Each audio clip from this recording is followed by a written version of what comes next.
functional trainers here at La Jolla Sports Club, and today we're going to do 3 different activities that you could incorporate into a strength and conditioning program for basketball to complement March Madness.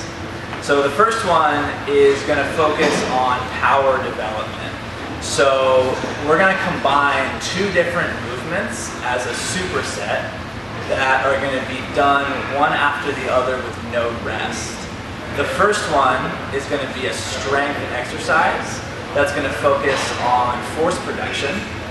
And the second one is going to be a body weight plyometric exercise that's going to focus on power development. So I'm going to get Kelly in here, and she's going to do 5 reps of a deadlift, and then straight into 10 reps of a box jump. So the deadlift, you're going to want to do that at something that's really challenging for around 5 reps. And then the box jumps, you're just going to do to a height that's reasonable for you. That's still going to challenge you to jump as high as you can each rep. All right?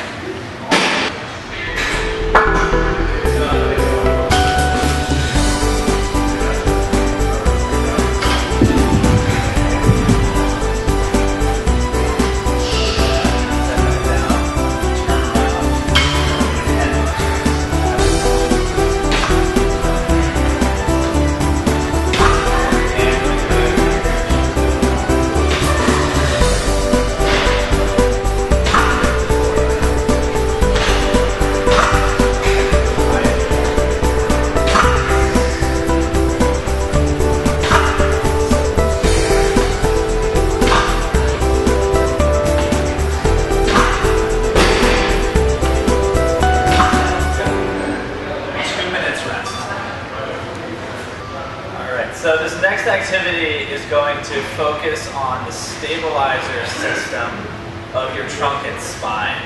So to do this, you can use a bunch of different equipment, but today we're going to use the kinesis wall, the cable-loaded kinesis wall, and we're going to do an integration of rotation stability, side bending stability, with some lateral hip work.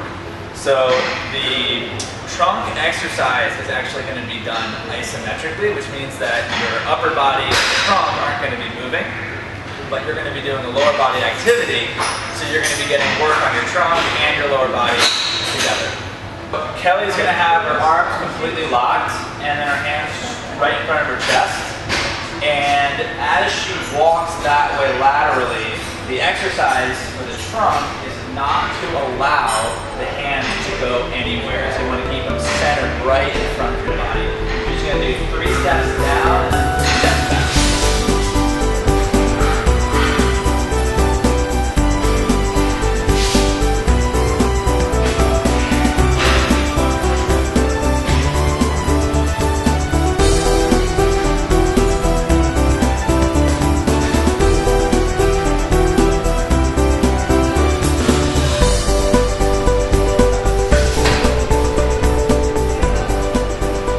So this last activity is going to work on your conditioning, and we're going to incorporate both your anaerobic system and your aerobic system.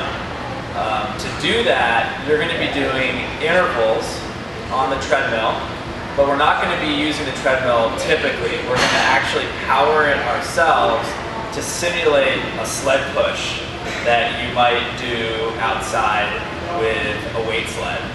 And the structure that I would recommend using is 1 minute on and 2 minutes off.